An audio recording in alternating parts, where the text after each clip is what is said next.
آج ہمارے خطبے کا موضوع ہے شب قدر 1000 مہینوں سے بہتر ہے۔ عزیزان گرامی قدر، ماہ رمضان رخصت ہونے کو ہے۔ اس کے بابرکت دنوں میں سے تھوڑے ہی دن باقی بچے، ایام معدودات،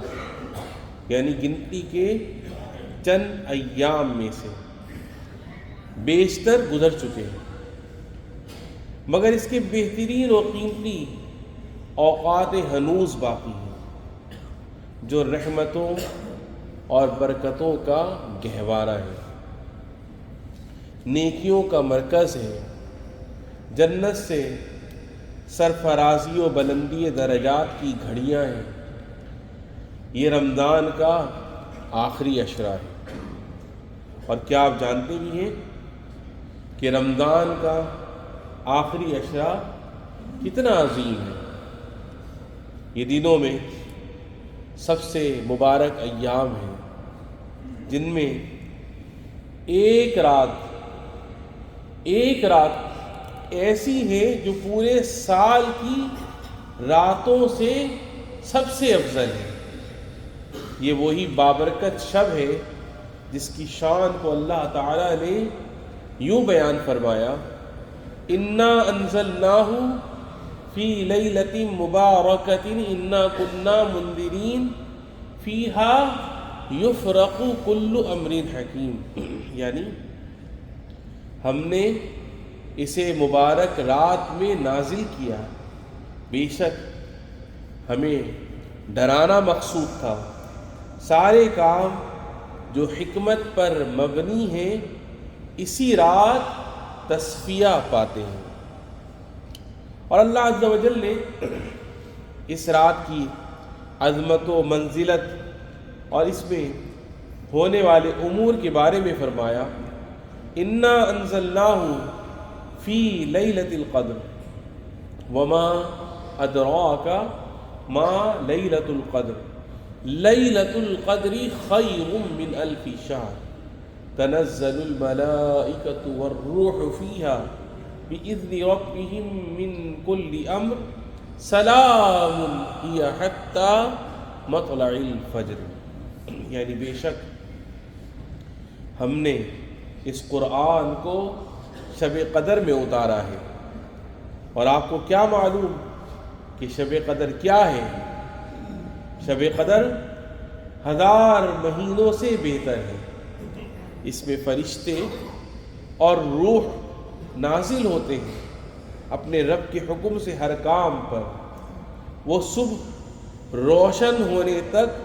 سلامتی کی رات ہے۔ تو میرے بھائیوں، بھلا یہ رات امن و سلامتی، سکون و اطمینان کی رات کیوں نہ ہو، جبکہ اس میں فرشتے اہل ایمان پر نازل ہوتے ہیں، عاجزی و خشوع سے دعا کرنے والوں کی دعاؤں پر آمین کہتے ہیں، اطاعت گزاروں اور عبادت گزاروں کی بندگی کا مشاہدہ کرتے ہیں۔ رسول اللہ صلی اللہ علیہ وسلم نے فرمایا، ان الملائکۃ تلک اللیلۃ فی الارض اکثر من عدد الحصی، یعنی اس رات زمین پر فرشتے کنکریوں کی تعداد سے بھی زیادہ ہوتے ہیں۔ سبحان اللہ۔ بس کیا ہی بابرکت رات ہے جس کی قدر عظیم ہے اور اس کی خیر ہر سو عام ہے، کوئی صاحب عقل اسے ضائع نہیں کرتا، اور کوئی صاحب فضل اس سے غافل نہیں رہتا۔ اسی لیے ہمارے محبوب نبی کریم صاحب خلق عظیم صلی اللہ علیہ وسلم نے ہمیں اس رات کے انعامات کو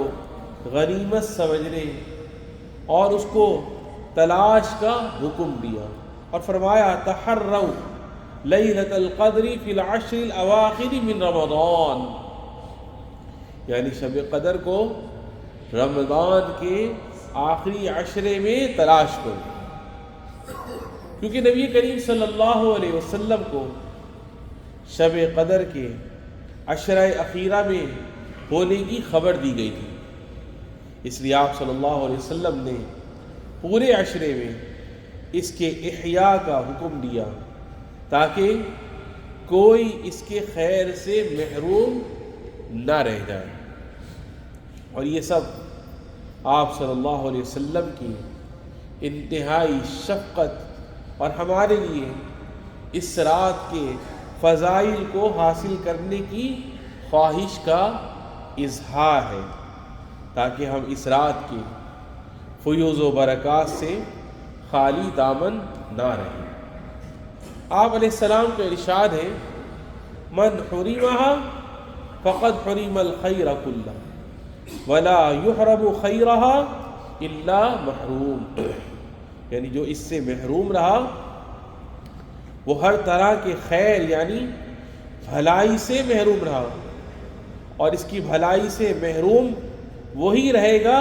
جو واقعی محروم ہے۔ مزید آپ صلی اللہ علیہ وسلم نے فرمایا،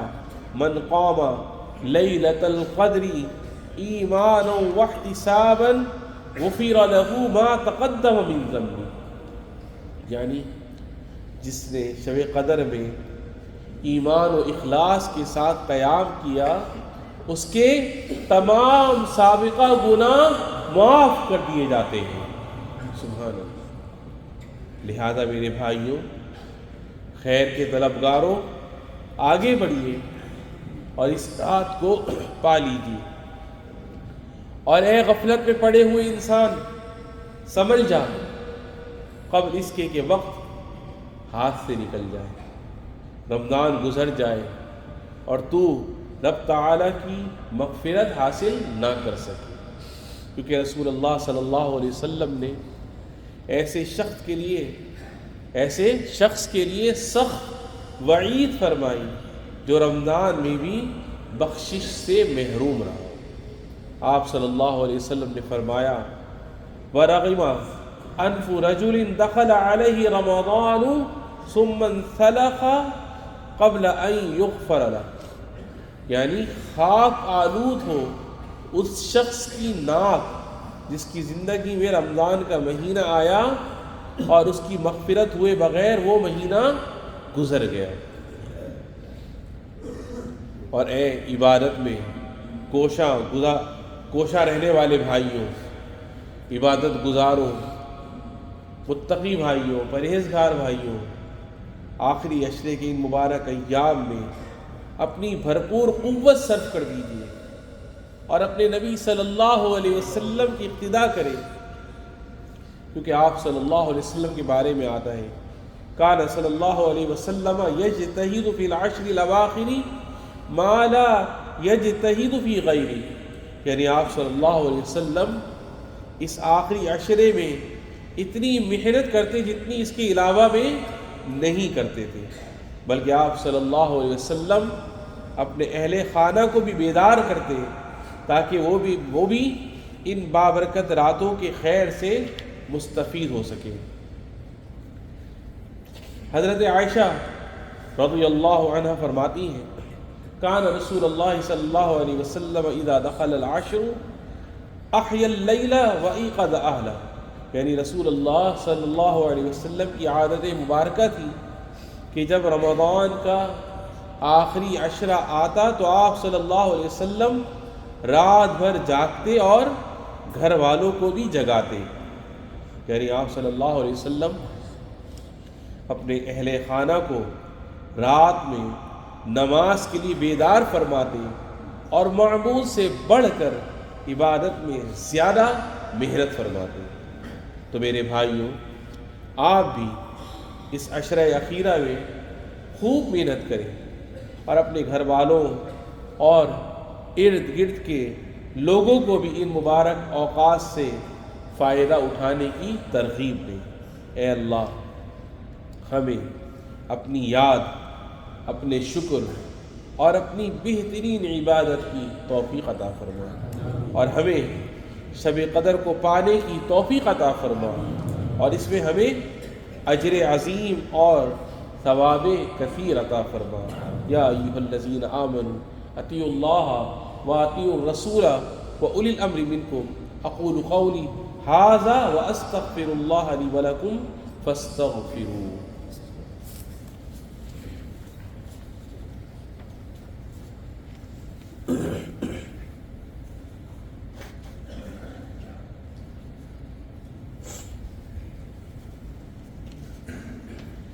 الحمد للہ رب العالمین، والصلاة والسلام علی سیدنا محمد الامین وعلی آلہ وصحبہ والتابعین، اما بعد۔ اللہ کے بندوں، کیا میں آپ کو نہ بتاؤں کہ آپ ان مبارک دنوں کی برکتیں کیسے سمیٹیں؟ تو میرے بھائیوں، 5 وقتہ نمازوں کی پابندی کیجیے، خصوصاً فجر و عشاء کو جماعت کے ساتھ ادا کریں تاکہ آپ قیام اللیل کا ثواب حاصل کر سکیں، اور رسول اللہ صلی اللہ علیہ وسلم کے اس فرمان کا مصداق بنے، من صلی العشاء فی جماعت فکأنما قام نصف اللیل ومن صلی الصبح فی جماعت فکأنما صلی اللیل کلہ، یعنی جس نے عشاء کی نماز با جماعت ادا کی تو گویا اس نے آدھی رات کا قیام کیا، سبحان اللہ، اور جس نے صبح کی نماز بھی جماعت کے ساتھ پڑھی تو گویا اس نے ساری رات نماز پڑھی، سبحان اللہ۔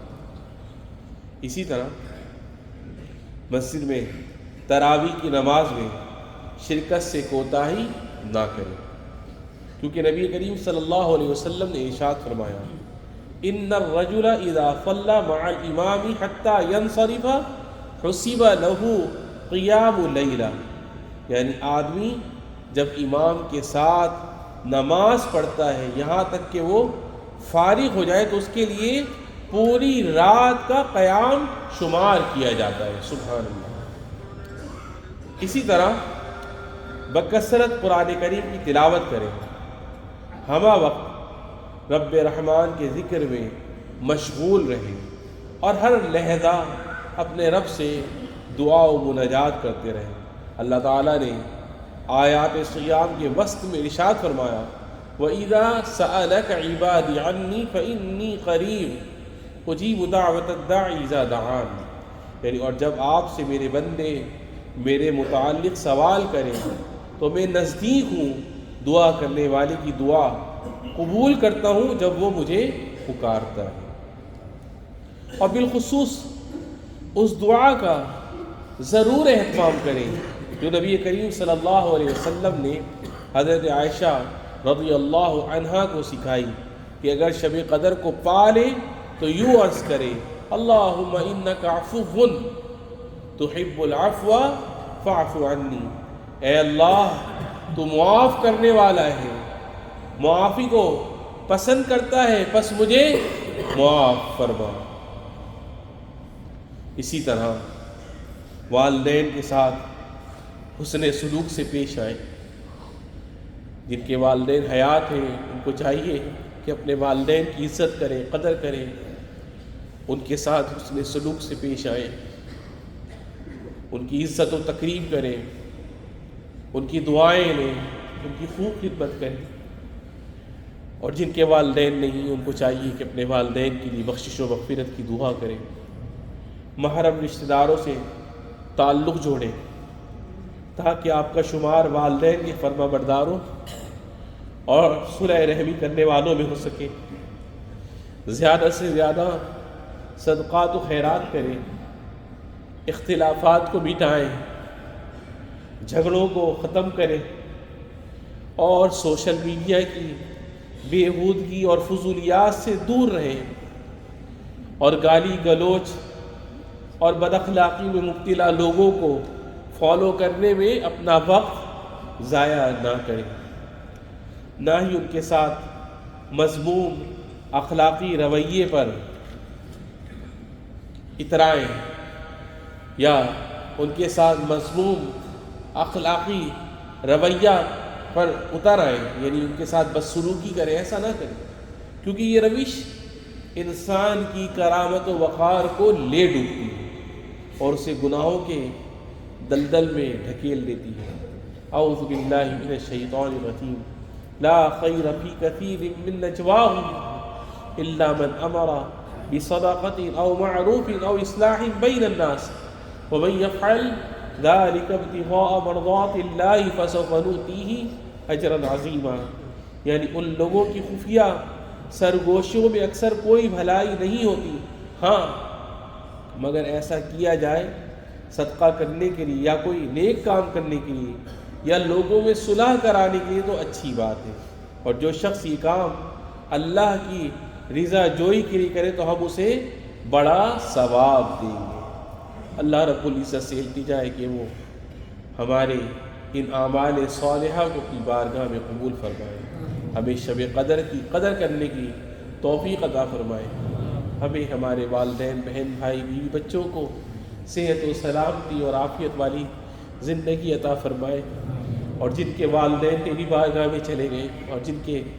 بہن بھائیوں میں سے جو بھی تیری بارگاہ میں چلے گئے، رب العالمین ان سب کی بے حساب بخشش و مغفرت فرما۔ ھذا